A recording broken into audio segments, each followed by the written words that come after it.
All right, the moment has arrived. We are going to be doing toast. Oh, I still see they're pouring champagne. If you've not got any champagne, just raise your hand. There's a server right here still serving some champagne. So, gotta make sure everyone has champagne. It's very bad luck from toasting with an empty glass. Whatever you told us.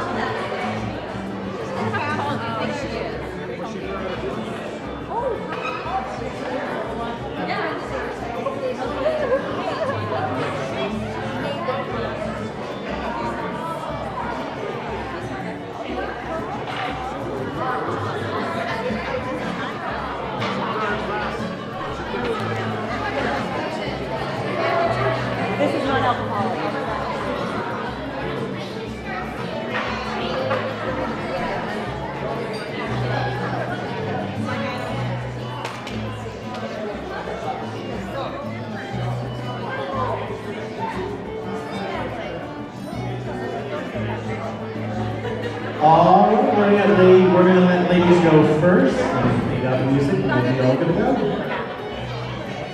Hello, everybody.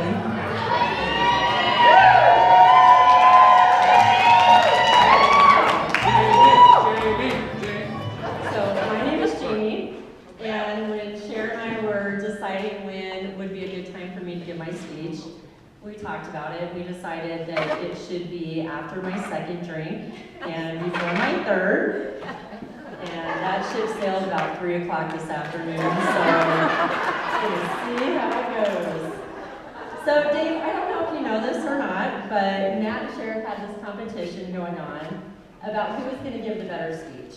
So every time I have seen Matt over the past few months, he's talking you up. And he's like, Dave's a lawyer. She just won. Dave's the lead singer of my band. Yes. Dave's never met a microphone he didn't like. So this morning when I got up to start writing my speech, all I could think about was Dave, Dave, Dave, and it was so overwhelming, so I just had to roll over and go back to bed. Hence the napkins.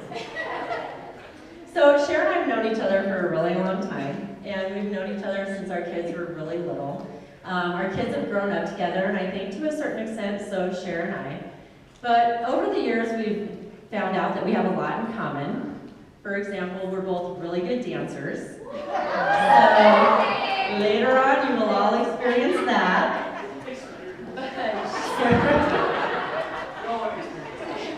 Oh yeah. Oh, you've experienced that, man. So, but not only, I mean, Cher and I always have a really good time whenever we're together. I mean, we always laugh no matter what we do. Cher is definitely one of the funniest people I've ever met.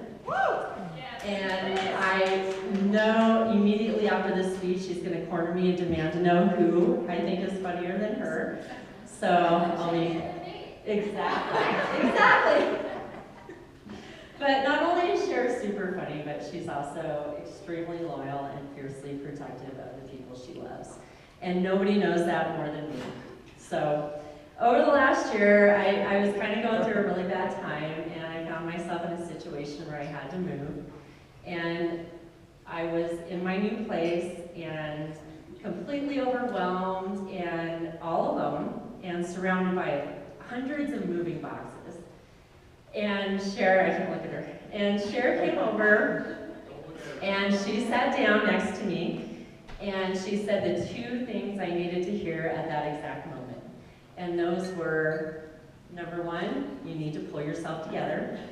And number two, we're going to do this together.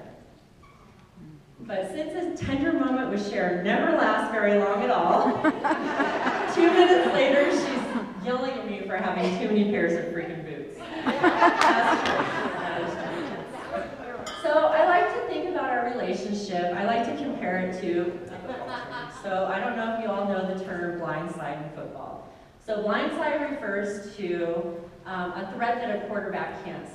So if you are a right-handed quarterback, you're going to want to put your best tackle on the left-hand side. So if I think of all the people in my life, and I think of them on my football team, and me being the right-handed quarterback, Cher is absolutely my left tackle because she's not letting anything get to me.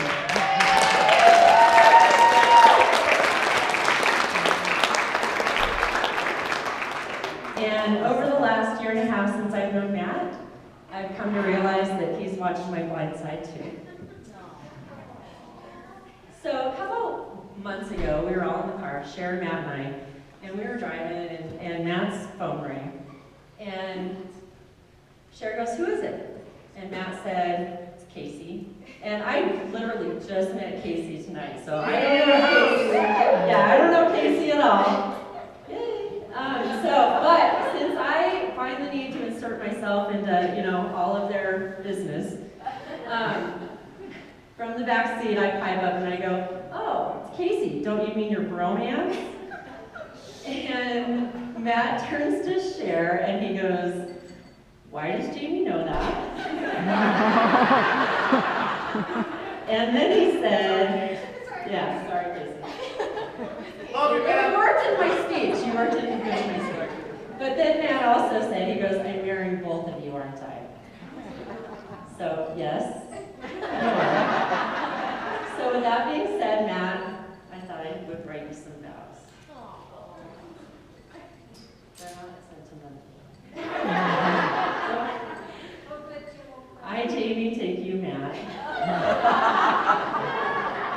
to be my unlawfully unwedded friend husband, or husband, if you will.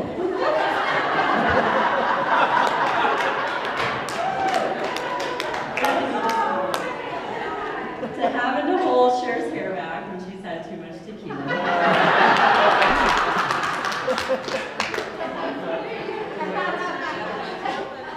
To show up unannounced, uninvited, and to all of your holiday meals. To always be the third wheel to your special occasions and anniversaries. To try and not make fun of your driving too much, even though you drive like my grandma. I promise to never let Cher wear Christmas tree sweaters or have sausage roll bangs. And I promise to always play Don't Stop Believing on the jukebox and get Cher a microphone, which is also a cool stick, because that's what makes her happy. So with that being said, I'd like us to raise our glasses in a toast to Cher and Matt and me.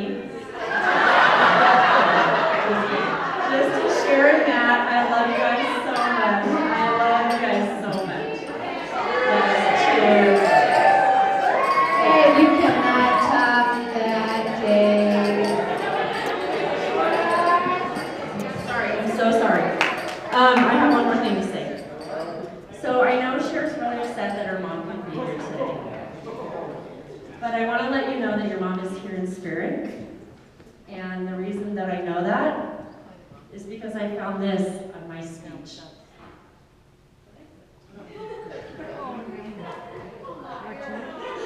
And Cher, I think Matt. Yes, it's a turkey. Yes. Cheers, Cher and Matt. Yes.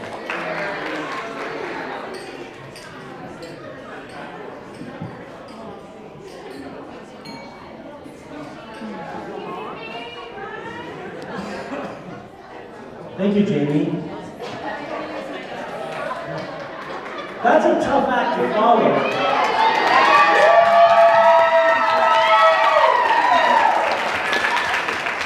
Primarily because I too had written fake vows for Matt. So I'm really at a loss now. Well, first of all, happy St. Patrick's Day, everyone.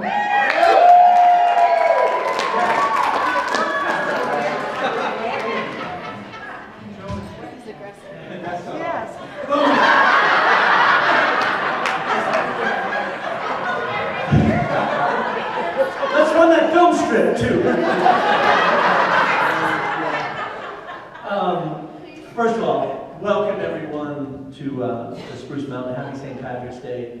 I am honored to be the best man when Matt first approached me and asked me if I would be the best man and if I would be willing to give a toast, I had great trepidation and hesitation. But then Cher said, "There's free cake." And I said, "I'm in." And all truth, I'm honored that they've asked me to be here and share this day with them. And not only is it wonderful for all of us that we get an opportunity to share this day with them, they're giving us a gift. And that gift is when they were up here exchanging their vows and being here today, it gives us an opportunity to take an accounting of the loved ones in our life and think about how much they mean to us. Because that's what Matt and Cher will continue to create in their lives and grow, is the love for all of us here. I've known Matty for many years. I've known him for over half of my life. And in preparing to give this toast tonight, I thought about all the collection of stories that we've shared and created over the years. And reflecting on some of those, there was the story of his magnanimous generosity when we were down on the mall one day. And then I realized, oh no, wait, that was Randy. And then I thought of another story of hilarious laughter that he had filled us with. And I thought, oh no, wait, that was Johnny. And then I thought of that story of when he got dressed up in women's clothes. And I thought, no, wait, that would be appropriate to talk about at his wedding.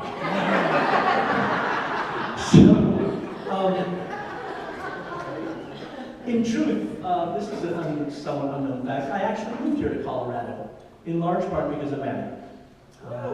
I loved Colorado, but I met Matt 20-some years ago, and I had a feeling that shortly after I met him, that if I moved here, I'd have a best friend in him. And many years later, that's never fallen short. He's always been there for me.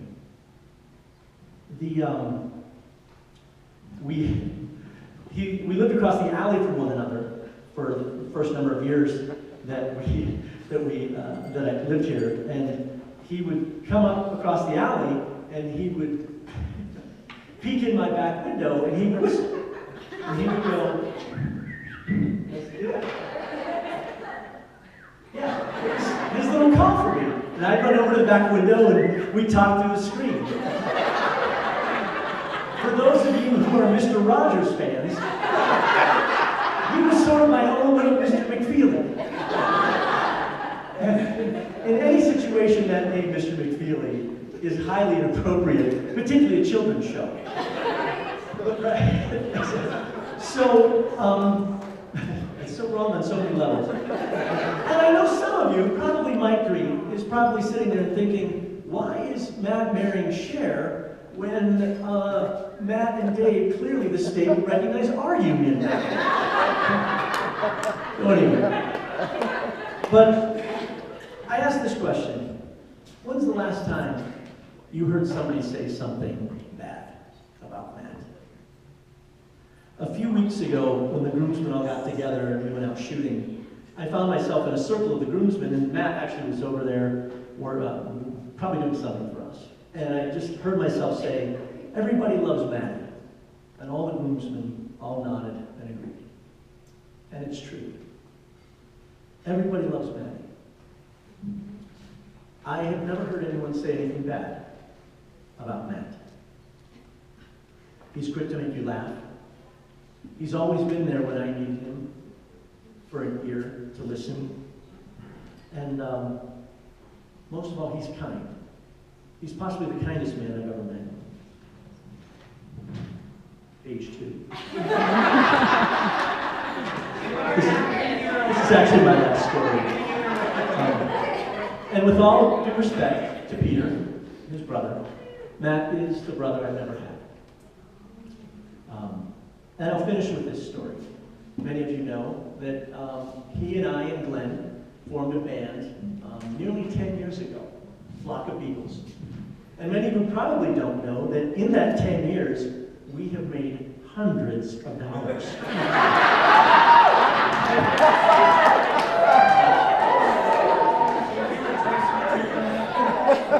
But, you know, a band is no easy task to keep together. Matt's our drummer, and he's always been there. He's been the bedrock of our band.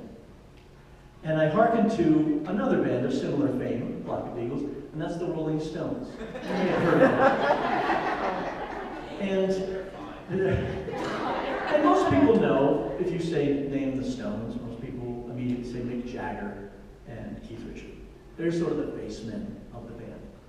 A lot of people probably couldn't tell you that the drummer for their band is a man by the name of Charlie Watts. Quiet Charlie. Most people probably couldn't even quote Charlie. But Mick and Keith have always said that the band is Charlie's band. They said, when Charlie's done, we're done. The Rolling Stones are done. And Glenn and I have said that about the Beatles. We said, when Matt's done, we're done. With Matt as our drummer, literally and figuratively, that speaks to what type of man Matt is and what type of friend he has been. He's always on time, usually. He always has our back. And most of all, he's the one that always keeps us together. Cher, I know you know this, but that's the man that you're marrying. So I ask us all to raise our glass and to share in that. I wish them three things: a little humor, a little kindness, and the patience to understand each other and work things out. With my love.